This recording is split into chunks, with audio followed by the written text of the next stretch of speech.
Shunned. It had happened so fast. And paradoxically, it was as though it had occurred in slow motion. Sabina was the eldest of three, with a brother, Edmund, and sister, Alicia. Their dad had gone off with some young girl, whilst their mother, Maureen, was heavily pregnant with Alicia. He had another family now, and family one were practically forgotten.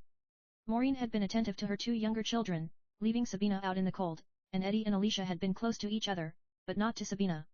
There was 11 months between Sabina and her brother, and 10 months between Eddie and Alicia, making them, all three, close in age, but in all other respects, there was a distance between Sabina and her siblings. At 17, Sabina had got sick of her role as the family scapegoat. Moved in with then-boyfriend Jimmy, living in some bedsit, just outside Reading Town Centre. It was far removed from her mum's spacious four-bedroom house in the posh part of Tilehurst. Maureen packed every last belonging of her eldest daughters, randomly and untidily, into cardboard boxes, insisting that she lacked the space to store even a few of Sabina's possessions in the family home. And Sabina was never made to feel welcome there again.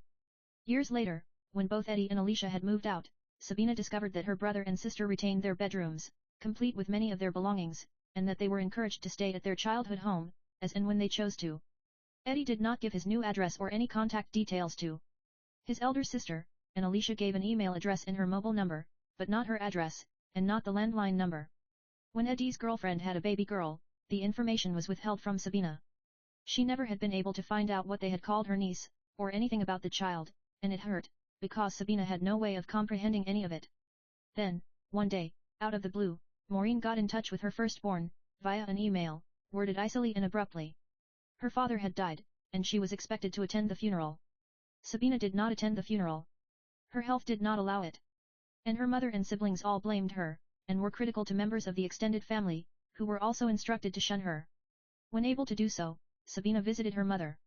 Her reception was hostile. "I need answers," said Sabina, joining her mother in the kitchen that was larger than her own entire studio flat. "What am I supposed to have done?" Predictably, a wall of stony silence was Maureen's response, as per usual. The kitchen knife caught Sabina's eye. Maureen was filling the kettle, routinely ignoring her daughter, but Sabina had had enough. The woman was supposed to have given birth to her. She was happy enough to be a mother to Eddie and Alicia. Why this shunning of her eldest child? No more. Sabina reached out, and grabbed the knife.